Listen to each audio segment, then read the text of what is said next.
तो जी यहाँ सारे कंटिन्यू कर रहे हैं।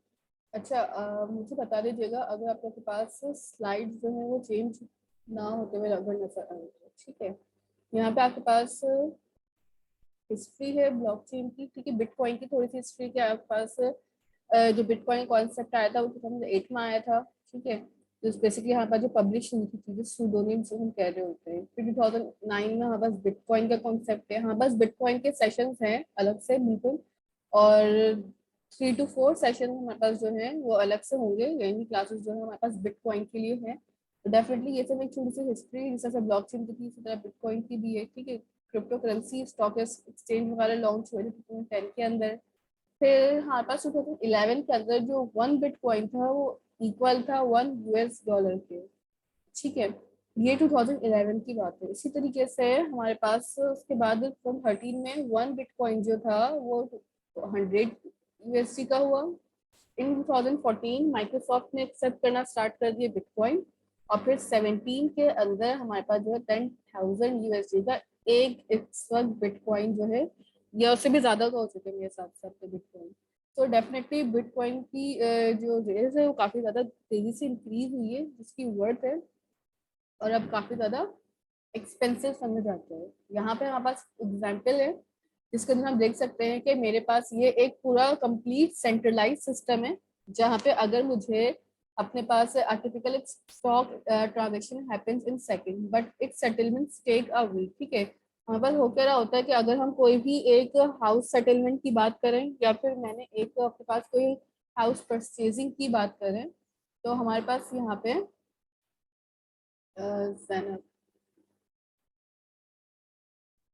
अच्छा ठीक है जैनब।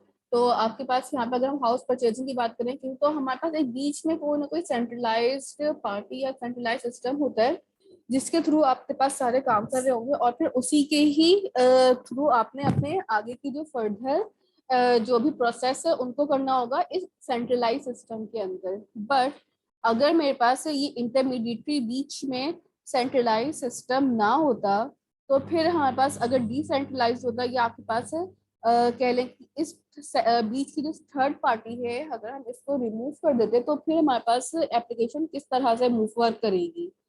तो यहाँ पे आपके पास if someone wants to buy some stock from the company और a person, they can just directly buy it from them, ठीक है, with instant settlement with no need of broker clearing houses और अदर, ठीक है। तो मतलब मैं यही चाह रही हूँ, जो मैं अभी बात कह रही हूँ कि मुझे बीच में जो हमारे पास इंटरमीडिएटरी जो सर्वर है या आपके पास बीच में जो एक कह लें कि आपके पास एक क्लियरिंग हाउस है, ब्रोकर वट एवर आप जो भी समझे इसको, चाह रहे हैं कि वो ना हो, तो फिर आपके पास decentralised and peer to peer solution of such solution can be represent as. तो किस तरीके से रिप्रेजेंट होती वो यहाँ पे है कि आपके पास हर यानी कि let suppose Charlie and Alice और बॉब की 3 फ्रेंड्स हैं समझ लें एक तरह से हमारे पास, जो कि आपस में कंपनीज के साथ डायरेक्टली कनेक्टेड होंगे, कंपनीज डायरेक्टली इंटरलिंक कर सकती हैं, और आपस में यहाँ पे कोई भी रिस्पॉन्स के लिए हमारे पास जो है बीच में इंटरमीडिएटरी पार्ट नहीं थी। जब हमारे पास इंटरमीडिएटरी पार्ट बीच में आ रहा हो तो डेफिनेटली वहाँ पे आपके पास कुछ ना कुछ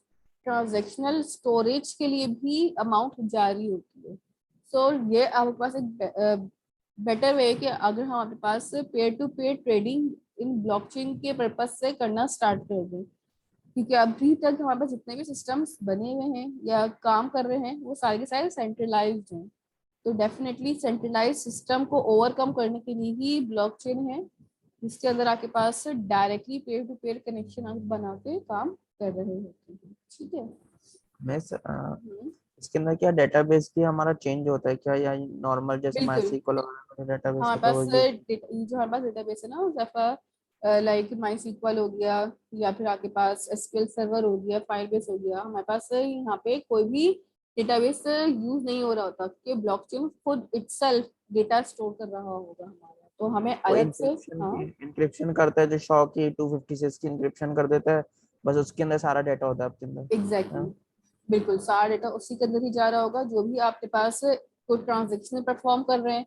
बेसिकली ना हमारे पास ब्लॉकचेन के अंदर ना जब सॉरी, जब ब्लॉकचेन के अंदर हम कोई ट्रांजेक्शन परफॉर्म कर रहे होते हैं तो हमारे पास से एक ब्लॉक डिजाइन हो जाता है उस ब्लॉकचेन के अंदर। और उस ब्लॉक के अंदर हमारी सारी इंफॉर्मेशन जो होती है वो स्टोर हो रही होती है।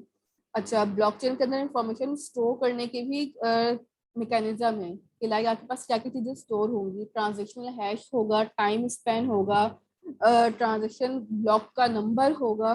तो डेफिनेटली सारी चीजें जो है हम टाइम टू टाइम अभी देखेंगे किस तरीके से काम करेंगे, कि जब हम अपने पास ट्रांजेक्शन कर रहे होंगे तो फिर आपको ही ज्यादा समझ में आ रहा होगा कि हम ट्रांजेक्शन किस तरीके से कर सकते हैं अपने पास। तो डेफिनेटली अभी तो सिर्फ हम वर्बली चीजें पढ़ रहे हैं सर, तो थोड़ी सी शायद कॉम्प्लेक्स लग रही है सुनने में, बट हम ये करेंगे तो और ज्यादा अच्छा क्लियर होगा इम्प्लीमेंट इसको। अच्छा जी, यहाँ पे नेक्स्ट आपके पास स्लाइड है डिसेंट्रलाइज्ड पेयर। यहाँ पे आपके पास देख सकते हैं ये मेरे पास एक सेंट्रलाइज सिस्टम है, एक हब है जिसके अंदर हमारे पास सारी जो नोड्स हैं वो आपस में कनेक्ट हो रही होती है। ये एक छोटा सा ब्लॉकचेन नेटवर्क है जहाँ पे आपके पास आपस में ही सारी नोड्स इंटरलिंकली कनेक्टेड है। मुझे कोई बीच में सेंट्रलाइज या फिर आपके पास हब या कोई दूसरी चीज नहीं चाहिए जिसके थ्रू मैं आपके पास अपनी इंफॉर्मेशन को एक्सेस करने के लिए या फिर उनको गेट करने के लिए वेट करूं या फिर वहां पे स्टोर करवा सकूं। हर चीज जो है वो क्लियरली है और हर एक की एक्सेसिबिलिटी में आ रही होती है। तो यहाँ पे खाली हमें फायदा ही हो रहा था। Blockchain is a decentralised peer to peer network where each node has a copy of a ledger. तो आपके पास जब हर नोड की आपके पास एक कॉपी होगी, यानी कि कॉपी का मतलब है कि आपके पास एक उसका हैश हो सकता है या फिर आपके पास उसके बाद कोई भी एक डिस्क्रिप्शन है डिटेल्ड होगी, तो फिर आप किसी भी वक्त उस इंफॉर्मेशन को एक्सेस कर सकेंगे। अदरवाइज आपको फिर वेट करना पड़ेगा कि आपके पास आपका सर्वर या जो सेंट्रलाइज सिस्टम है वो ऑन हो और फिर जाके आपके पास उस इंफॉर्मेशन को एक्सेस कर सकें या गेट कर सकें। तो जी नेक्स्ट आपके पास यहाँ पे है,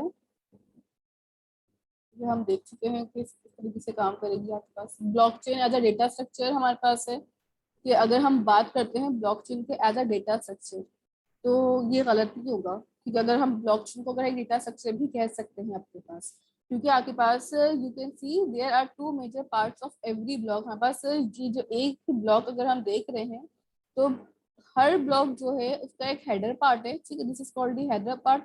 और ये हेडर पार्ट जो है प्रीवियसली ब्लॉक से सारी कनेक्टेड है। ये मेरे पास एक प्रीवियस ब्लॉक है जो कि आगे वाले ब्लॉक से कनेक्टेड है, फिर आगे वाला ब्लॉक जो है प्रीवियस ब्लॉक से कनेक्टेड है। तो जिस तरीके से हमारे पास हमने अपने पास डेटा स्ट्रक्चर के अंदर लिंक लिस्ट वगैरह देखते हैं कि आपके पास सारी जो चेन होती है वो आपस में एक दूसरे से कनेक्टेड होती है और कोई भी बीच में से इसके चेन के अंदर चेंजेस नहीं कर सकता।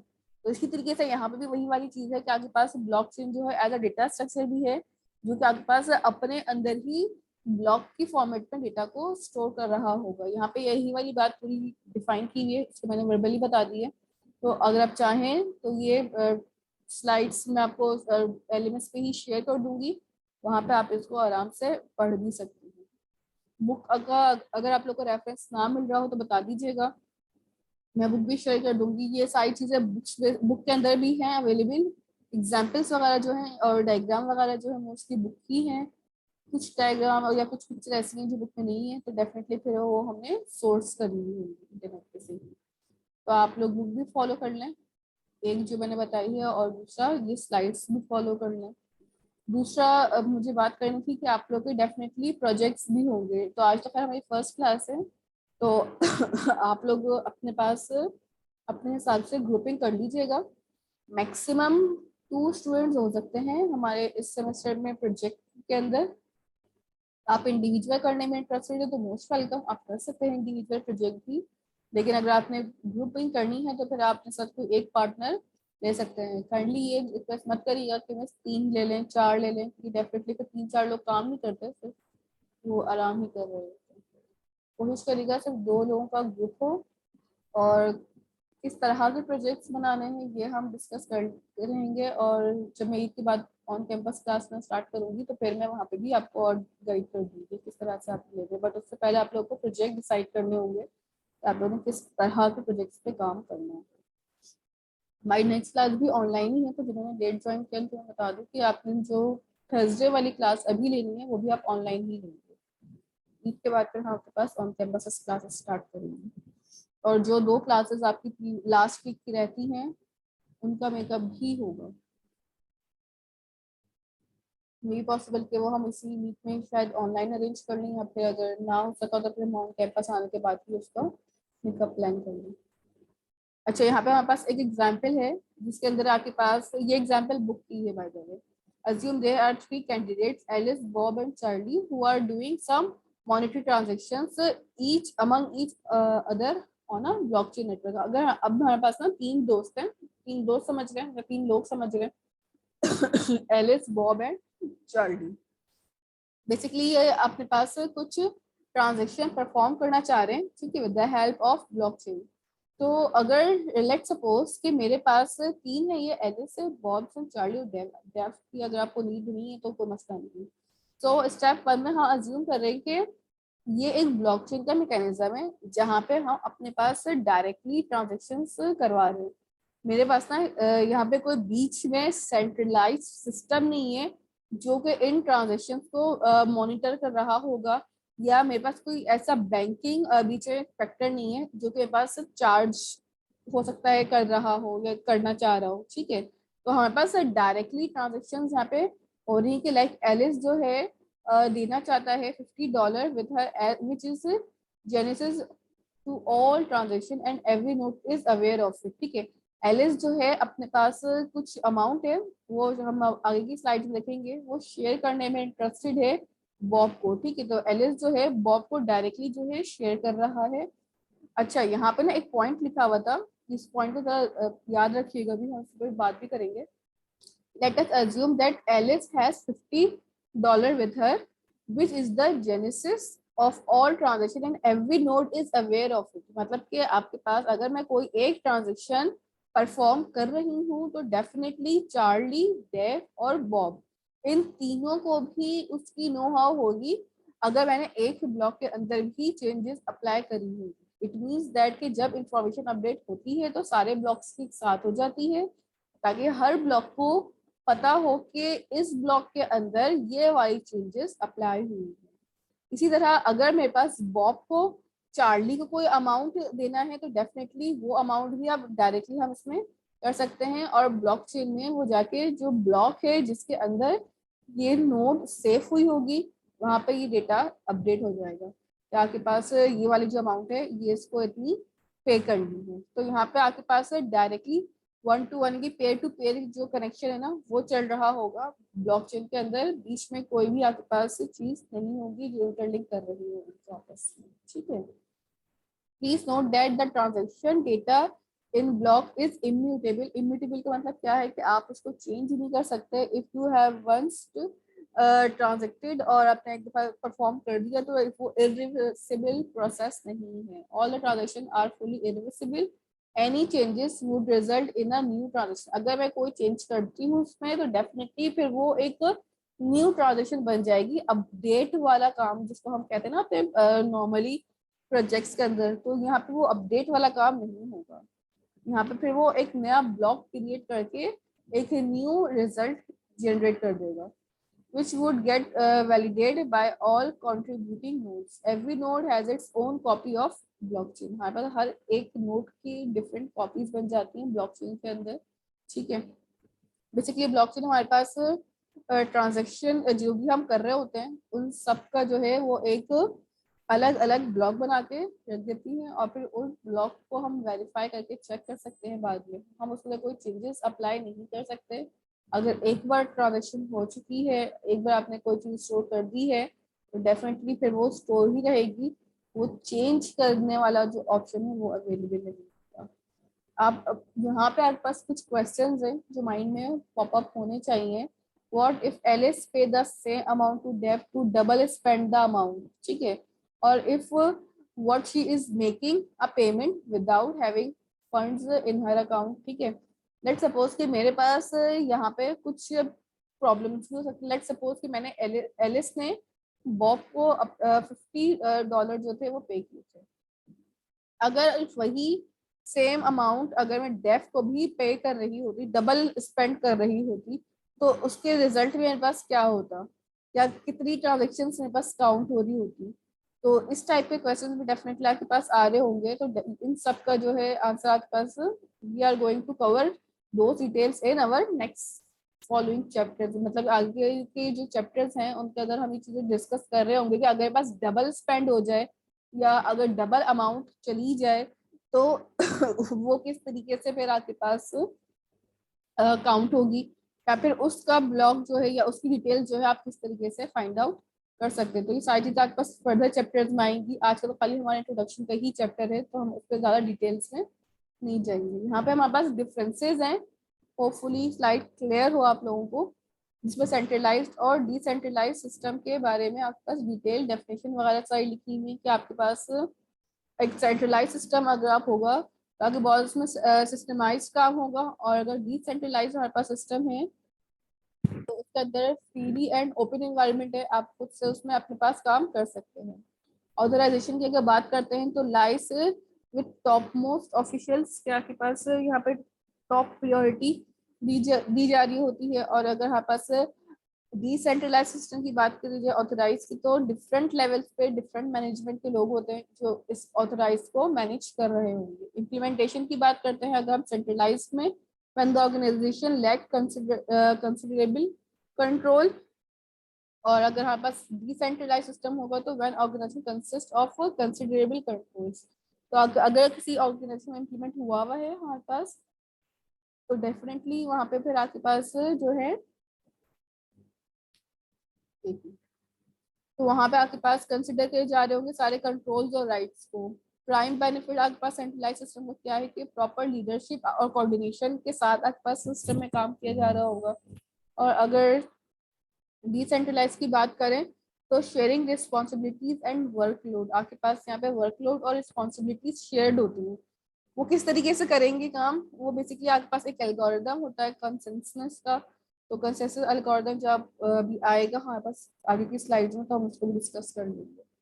हमारे पास एप्लीकेशन एरियाज हैं, best for small size organisation, और बेस्ट एप्लीकेशन जो है वो लार्ज साइज टीम जो होंगी उनके लिए बेस्ट है कि वो डिसेंट्रलाइज सिस्टम पे काम करें। अच्छा, ये वाली पिक्चर जो है जिसके अंदर ये डिफरेंसेस लिखे हुए हैं ये आपकी बुक के अंदर नहीं है अवेलेबल, ये ब्लॉकचेन की जो ऑफिशियल काउंसिल की वेबसाइट है वहां से ली गई है। सेंट्रलाइज और डिसेंट्रलाइज के यहाँ पे कुछ टेक्निकल आर्किटेक्चर के पर्सपेक्टिव से भी है चीजें। ये स्लाइड जो पॉइंट्स हैं ये आपके पास बुक के अंदर भी अवेलेबल होंगे एज इट इज। तो अगर आप बुक से पढ़ने में इंटरेस्टेड हो बुक से भी कवर कर सकते हैं इस चीज को। पता होना चाहिए कि सेंट्रलाइज और डिसेंट्रलाइज में क्या फर्क है। तो आपके पास टेक्निकल आर्किटेक्चर से हम बात करें, system can be centralized or decentralized from the technical architecture point of view. What we consider is how many physical computers, यानी कि nodes, हम हर कंप्यूटर को एज अ नोड काउंट कर रहे होते हैं ब्लॉकचेन के अंदर, are use to design a system and how many node failure can sustain before the whole system goes down. मतलब कि टेक्निकली अगर हम देखें तो आपके पास फिजिकल कंप्यूटर को भी हम यहाँ पे नोड कंसिडर करना स्टार्ट कर देते हैं अगर वो डिसेंट्रलाइज्ड सिस्टम की बात की जाए। अगर हम पॉलिटिकल पर्सपेक्टिव से बात करें तो the perspective indicate the control that an individual or a group of people of an organization as a whole has on system। ठीक है, इनके आपके पास जितने भी लोग हैं इंडिविजुअल हो या फिर एक कंप्लीट ऑर्गेनाइजेशन हो, वो एक पूरा कंप्लीट सिस्टम के अंदर काम कर रहे होंगे अगर वो सेंट्रलाइज्ड है। If a computer of the system are controlled by them then the system is naturally centralised. Definitely अगर आपके पास कोई ऐसा कंप्यूटर है जो कि या सिस्टम है जिसको मैनुअली कंट्रोल्ड किया जा रहा है नेचुरली, तो डेफिनेटली वो एक सेंट्रलाइज्ड सिस्टम है। However, if no specific individual or group control of the system and everyone has equal rights on the system, then it is decentralized system in a political sense। मतलब कि अगर आपके पास से equally rights हैं equally काम करने के, या इक्वली आप उसमें डेटा इंसर्ट कर रहे हैं या उसमें अपने पास डेटा कर सकते हैं, तो डेफिनेटली फिर आपके पास वो डिसेंट्रलाइज सिस्टम है जहाँ पे इक्वली राइट्स गिवन होते हैं। वरना मोस्टली हमारे पास अगर हम बात करें, लेट सपोज आपका पोर्टल जिसको हम एलएमएस कहते हैं, डेफिनेटली आपके पास पार्शियली राइट्स होते हैं स्टूडेंट्स के, हमारे पास डिफरेंट राइट्स हैं लाइक फैकल्टी के, फिर एक राइट्स आते हैं मैनेजमेंट के। तो यहाँ पे आपके पास डिफरेंट राइट्स जो है डिफरेंट सिस्टम्स को गिवन दिए हुए हैं। तो डेफिनेटली अगर आपके पास इस टाइप का कोई सिस्टम है जहाँ पे आपके पास प्रायोरिटी बेस्ड या फिर रोल बेस्ड जो है असाइन की गई हैं चीजें, तो डेफिनेटली फिर वो सिस्टम आपके पास सेंट्रलाइज कहला रहा होता है। वरना फिर अगर आपके पास इक्वली राइट्स सबके पास गिवन होंगे तो फिर ऐसा सिस्टम जो है वो डिसेंट्रलाइज क्रिस्टल सिस्टम जिसको हम कह रहे होते हैं कि किसी के पास भी जो है कोई कवर्ड या अनशेयर्ड राइट्स ना हो इसमें। लॉजिकल पर्सपेक्टिव से अगर बात की जाए, system can be logically centralized or decentralized based on how it appears to be irrespective of whether it is centralized or decentralized technically or politically। Technically और पॉलिटिकली की बात अगर हम लॉजिकली की बात करते हैं तो हमारे पास यहाँ पे ऑल्टरनेटिव एनालॉजी क्या है कि could be if you vertically cut a system in half, in every half having services provider consumer if they can operate as independent unit they are decentralized and centralized otherwise। अगर आपके पास कोई भी system या फिर उसके बारे में या कह लें कंज्यूमर है या कोई प्रोवाइडर है जिसके ऊपर हम लोग को अपने जो राइट्स हैं वो इम्प्लीमेंट कर रहे हैं इंडिपेंडेंटली, अगर हम सारे राइट्स ऑपरेट कर सकते हैं इंडिपेंडेंटली डेफिनेटली फिर वही वाली बात है कि डिसेंट्रलाइज सिस्टम आपके पास होगा। यहाँ पे हमारे पास लेयर्स हैं ब्लॉकचेन की, ठीक है। अच्छा, ब्लॉकचेन की लेयर्स स्टार्ट करने से पहले हम लोग ब्रेक ले लेते हैं, ठीक है। और फिर जब ब्रेक के बाद वापस आएंगे ना तो फिर इन्हीं से ही कंटिन्यू कर लेंगे, ठीक है। अभी हमारे पास काफी सारी स्लाइड्स हैं, just a minute, let me check हमारे पास कितनी स्लाइड्स अभी रहती हैं। ठीक है, हम ब्रेक ले लेते हैं अभी, ठीक है। और फिर ब्रेक के बाद जो है ना यहाँ से कंटिन्यू कर लेंगे आपके पास लेयर्स ऑफ ब्लॉकचेन से। आप में से अगर किसी की अटेंडेंस रह गई है तो वो मुझे बता दें, अदरवाइज फर्स्ट आपकी अटेंडेंस मैं ले चुकी हूँ। और फिर जब हम ब्रेक से वापस आएंगे तो फिर हम आपके पास सेकंड हाफ की अटेंडेंस काउंट कर लेंगे। अगर आप में से रह गया तो मैम चैट मेरी में या attendance क्या नाम है आपका, किसकी रह गई है? जैनब आपकी लगा दी है। क्रूशियल, चलिए ठीक है, फिर ब्रेक से आके फिर आप बता दीजिएगा जिसकी भी रह जाए अटेंडेंस, ताकि फिर हम उसकी भी काउंट करें। डेफिनेटली ऑनलाइन क्लास में तो फिर आना जाना लगी रहता है आप लोगों को, ठीक है। यहाँ तक इससे कोई क्वेश्चन है तो क्वेश्चन पूछ लीजिए, अदरवाइज फिर हम ब्रेक के लिए आपकी क्लास जो है वो ऑफ कर देंगे। 20 मिनट्स का ब्रेक होगा जी, 20 मिनट्स का ब्रेक है, तो उसके बाद फिर हम दोबारा कंटिन्यू करेंगे। होपफुली टाइम पे ज्वाइन कर लीजिएगा, ठीक है। अल्लाह हाफिज़।